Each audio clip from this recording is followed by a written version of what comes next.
สบายดีทุกคนมื้อนี้เฮาสิมานำเสนอเมนูกุ้งเต้นหรือว่ากุ้งโคโยตีนะเนาะมื้อนี้เฮาก็ได้กุ้งฝอยมาโตพอดีงามยังสดๆใหม่ๆเลยพี่น้องดองอยู่ขะยาบๆโอ้ยเป็นตาแซ่บคักหลังจากนั้นเฮาก็สิมาใส่พ่อใหญ่สู้ใส่หลายแซ่บหลายใส่น้อยแซ่บหน่อยพี่น้องใส่เข้าไปเลยใส่ให้มันละลายมันถึงแซ่บถูกใจหลังจากที่เฮาใส่บ้วงลงไปแล้วเราก็สิตามด้วยเกลือนี่ก็คือกันเด้อพี่น้องใส่หลายแซ่บหลายใส่น้อยเข้มเด้อพี่น้อง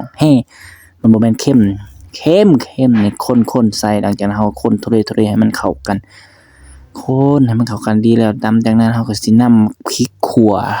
หรือมะพริกป่นที่เฮาป่นไว้เรียบร้อยนำลงไปคนทุเรให้มันเข้ากันเนาะจากหน่อยแล้วก็ฝาหม้อปิดไว้อีกประมาณจัก2นาทีก็ได้เพื่อให้กุ้งมันเต้นมันสิบ่กระเด้งกระดอนนำเฮาก็สินำข้าวคั่วลงมาใส่หอมๆโอ้ยข้าวคั่วนี่สุดยอดเลยพี่น้องถ้าบ่ใส่ข้าวคั่วนี่มันก็สิบ่เป็นเมนูถือว่าสู้อรรถรสได้ดีเลยเด้อข้าวคั่วนี่เด้อพี่น้องเด้อคนทุเรให้มันเข้ากันดีแล้วนี่เบิ่งกุ้งยังสดอยู่ดองอยู่ขะยาบเฮาก็สิกึดไว้จักหน่อย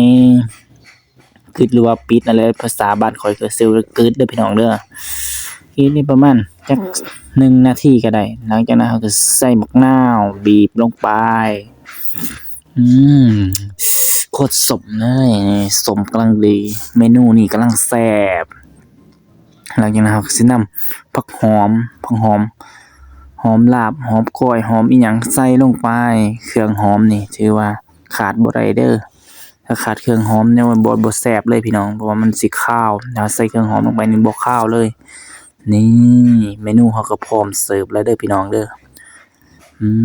ถือว่าเมนูมื้อนี้สุดยอดเลยกุ้งโคโยตีหรือว่ากุ้งเต้นนั่นนะโอ้ยยังสดๆอยู่เลยหลังจากนั้นเราก็สิพร้อมเสิร์ฟตักใส่ถ้วยน้อยๆควักตักนี่ตักขึ้นมาเป็นตากินขนาดเลยโอ้ยเป็นตาแซ่บอีหลีพี่น้องกุ้งโคโยตีหรือว่ากุ้งเต้นนั่นแหละโอ้ยพร้อมเสิร์ฟเลยเด้อพี่น้องมาเรียบร้อย